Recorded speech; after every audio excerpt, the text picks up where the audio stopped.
Num tempo desses, numa consulta médica, eu ouvi alguma coisa interessante. O médico me disse: você não pode abusar dos carboidratos. Não coma pães, não coma massas, não coma uma série de alimentos que contêm carboidrato. Eu disse para o médico: doutor, eu já tenho mais de 40 anos. Desde que eu nasci, a minha mãe sempre me ensinou a comer pães e massas e tantas coisas que nós comíamos e que até hoje é hábito nosso. O senhor acredita mesmo que depois desse tempo todo eu vou conseguir me readaptar a um outro tipo de alimentação? Nessa brincadeira, eu quis dizer para o médico que seria muito difícil, mas acabei tentando e não conseguindo tanto como deveria. Na verdade, a medicina e as pesquisas dizem que quando a pessoa passa dos 40 anos, ela adquire em média 5 enfermidades. Né? Por quê? Porque é próprio da idade, é natural que nós tenhamos algumas questões. E normalmente é nessa fase que os médicos começam a nos dizer aquilo que nós não devemos fazer e que nós precisamos fazer também. Precisa fazer exercício físico e tantas coisas, e normalmente o hábito alimentar precisa ser retrabalhado.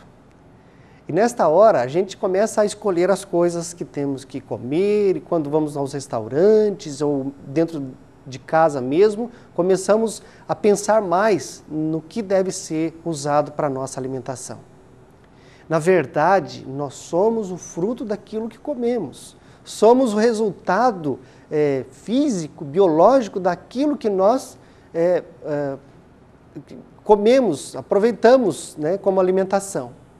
E isso é que nos faz. Isso pode nos adoecer, isso pode nos trazer saúde. Isso pode ser bom e pode ser ruim. Mas não é só de corpo físico que nós vivemos. Vivemos também de alma e de espírito. Ânima, emoção, vida e espírito, ou seja, religiosidade. Nesses outros ambientes da vida, nós também temos alimentos que nós podemos ou não usufruir. Na verdade, nós temos que fazer da mesma forma que fazemos com a nossa parte física, nos alimentarmos bem, buscarmos aquilo que é bom para nós, procurarmos trazer para a nossa vida coisas que nos tragam saúde emocional, saúde espiritual. E prestar bastante atenção naquilo que ouvimos, porque esse é o alimento que nós temos. Naquilo que lemos, porque isso também é alimento para a nossa vida. Aliás, pensando nisso, nós vamos lembrar de um texto bíblico de Mateus 15, 11, onde o próprio Cristo nos lembra: não é o que entra pela boca que contamina o homem, mas o que sai da boca, isto sim, contamina o homem.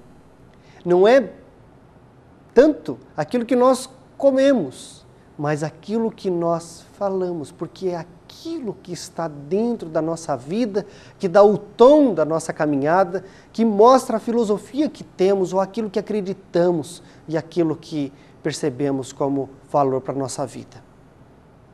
Você já pensou nisso? O que é que você tem ouvido? Lembre-se daquilo que você tem falado.